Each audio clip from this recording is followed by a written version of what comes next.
at night we can wear whatever the hell we want. So just make sure you bring all your spooky gear, everybody. Or you can just, I guess, go through Lance's closet, Mikey, and see what he's got. Lance wears smaller shirts than I do, so I'm not about to bust these tits out for the boys just yet. Mike's got more muscles. He's like way more like muscular than I am. More muscles and less confidence. That's me. Skinny Lance. Oh. He has plenty of confidence. You should see our text messages. Oh my God.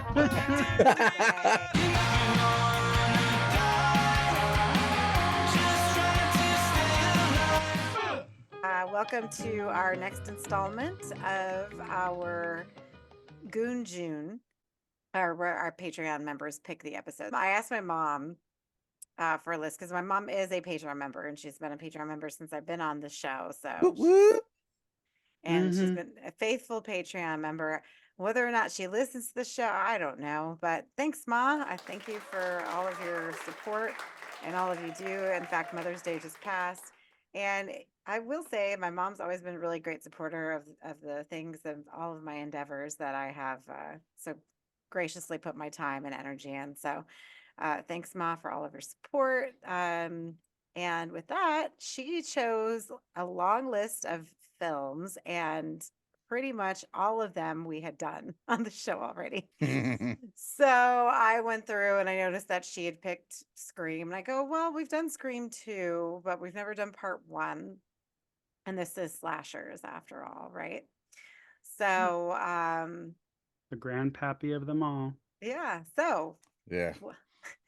With that, I guess I'll go ahead and get to it then. But so go ahead.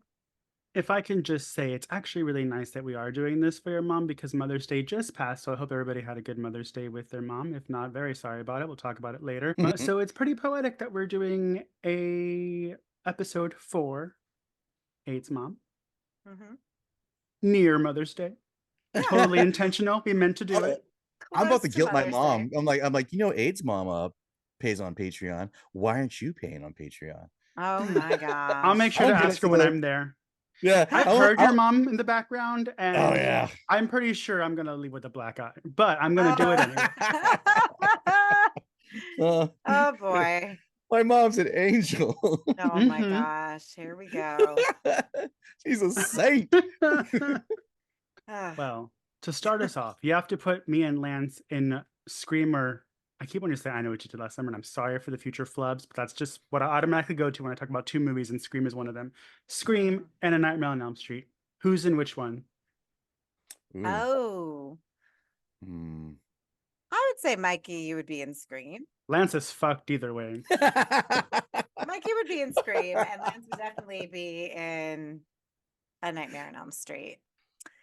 He'd be sucked through the bed with his little crop top on at the end. Yeah. Yeah. I'd be punching away.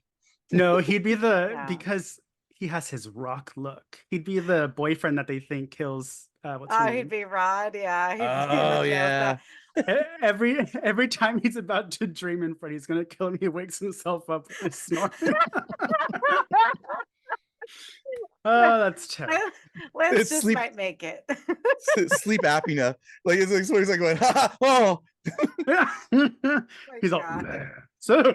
God damn it. Was that your friend Lance that commented on our post? Yeah, the one that I almost got all defensive on. I was like, excuse me, it's not that loud. But yes, I wanted to do a little ode to Wes Craven today because, unfortunately, he's no longer with us.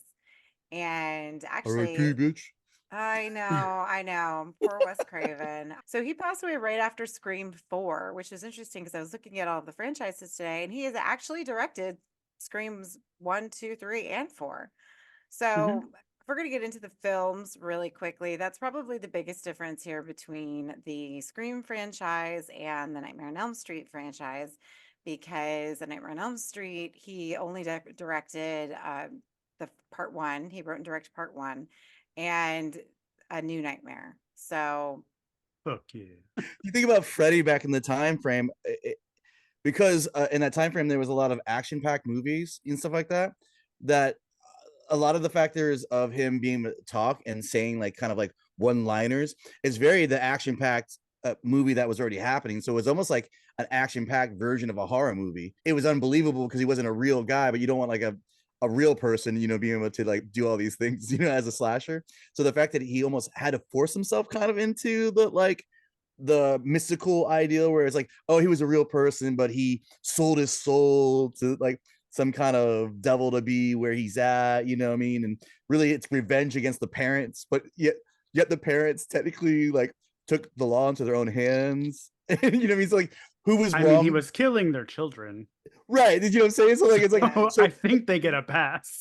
yeah, but at the same time, he's like, I want revenge on you murdering me, even though I murdered your kids. It's like fucked up if you really think about it. It's like oh wait, Well, it's funny you say it's kind of like an action movie because the later ones, not so much the first one. Like these came out before like The Matrix, but I think in Dream Warriors, there's some moves that I'm like, did The Matrix steal that? which is one of I my know. favorite ones out of the series. outside of the Yeah. first one.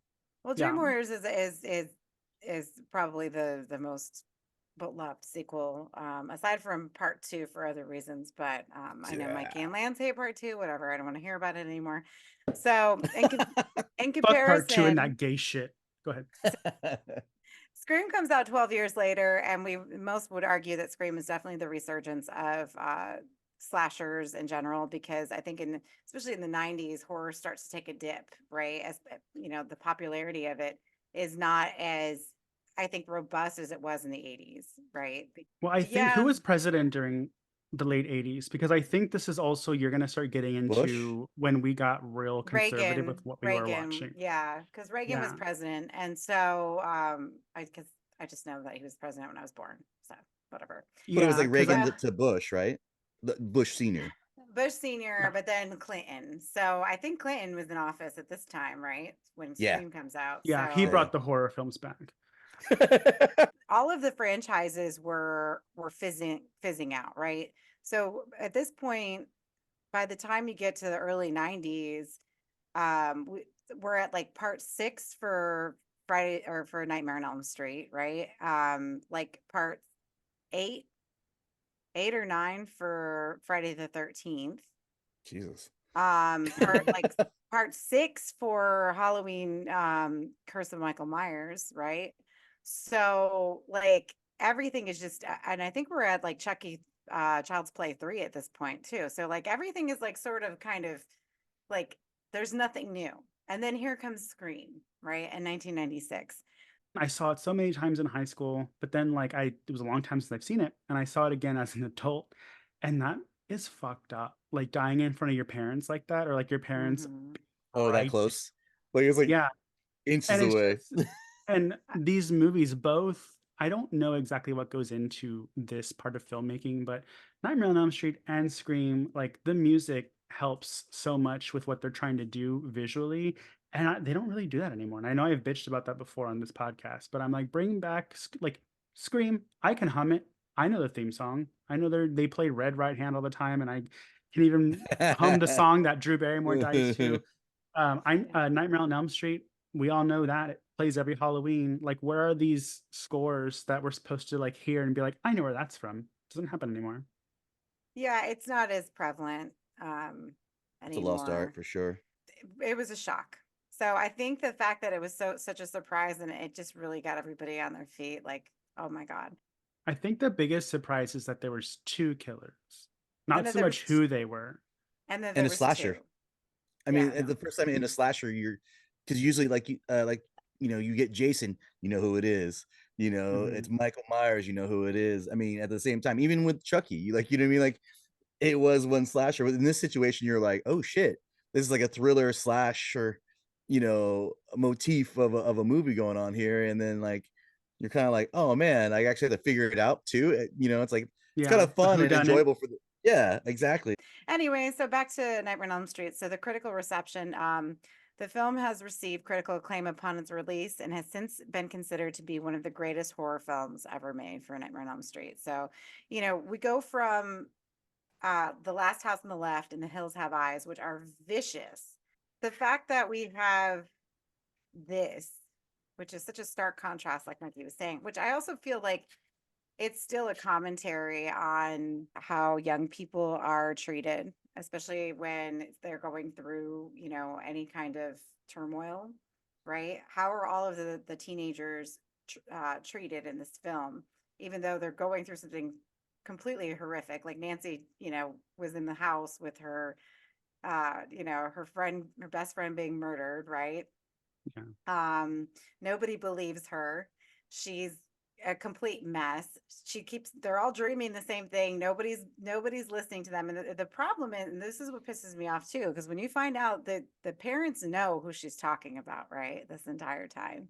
And then finally it's revealed that, okay, well, we know who Freddy is, but he's dead. He can't hurt you. And so it's such a cool, like, little, plot twist to know that the parents are responsible for the fact that Freddy is still tormenting these children, right? And that he has more power dead than he did when he was alive. So there's that. And then you look at Scream, when you're dealing with Scream and how it was regarded. It's actually now regarded as one of the greatest horror and slasher films ever made. It has been credited with rekindling interest in the horror genre during the 90s following a decline in the genre's popularity. So, we can thank Scream for that. And I feel like both of the films sort of Wes like, Craven. yeah, kind of launched Wes Craven back into the spotlight again. Both of the movies are just amazing. Like if we didn't have these two killers, like what would we do? Did y'all see A Nightmare on Elm Street first before all the sequels?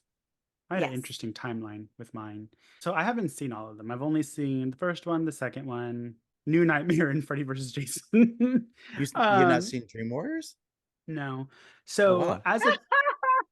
as a child, when I was a child, I would catch glimpses of the sequels. I don't know which ones were which, but I would Oh, catch okay. little glimpses of them on TV. And I was like, I'm not watching, get that off the TV. I'm not watching that because it's Yeah. too scary.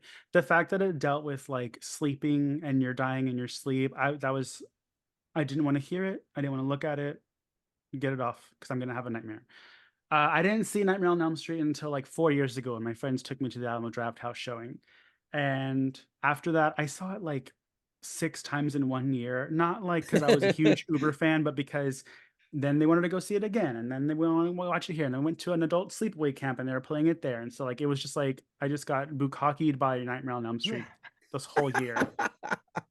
It was good. It wasn't like, I'm not complaining about it. But the first thing I ever saw was A New Nightmare because I told my dad, give me a movie from Blockbuster and make it scary. And I guess that's what was coming out. So, it was terrifying as I anticipated, as a wee lad that I was. But watching A New Nightmare as an adult, like, I love A New Nightmare. Like Oh, that and New Nightmare twist is where great. it's like, yeah, where it's like, it's not even Freddy Krueger killing people. It's a demon that looks like Freddy Krueger. Like Mm-hmm. it's so good, and it brings a whole nother level of meta with that they captured in Scream, but it's completely different type of meta than Scream. And I just, I kind of read possibly how the new Scream's gonna go after the mix-up, and it seems like it might be taking a similar route, which is kind of exciting. Sorry, I should have said spoiler alert, but we don't know if that's official or not. And it's funny that you mentioned that, Mikey, because that's true. I saw A New Nightmare, snippets of it on TV. It was on TV playing at my grandma and grandpa's house. I think my cousin was watching it. And I remember him going up the wall. And Hmm. it was the most horrifying thing. And I could never get that image out of my head. Nancy is so like, she's probably one of my favorite final girls. Like she's very sure of herself, even though she knows that the things that she's saying may be misconstrued as she's going nuts. But she's resourceful. She figures it the fuck out. I don't want to say that Sydney's the same because I feel like if we're looking at both final girls, I would say that Nancy definitely is the stronger of the two, and I think that she would probably make it to the end. I think that Sydney is just she survives more or less on circumstance, I think, because you know, like look at Casey at the beginning of Scream and even Tatum. They put up a good fucking fight, right? They Not put up a that better good, obviously.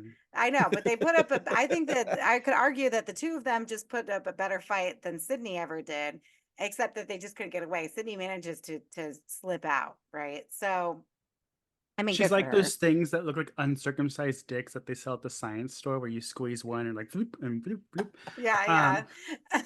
But I was going to say to compare and contrast both Final Girls, because thank God Wes Craven didn't make them the same. I think that Nancy is probably the smartest Final Girl. She's very resourceful. She is basically Macaulay Culkin in Home Alone fighting a supernatural monster. And she makes really good decisions. She outsmarts the adults, and she's just a badass.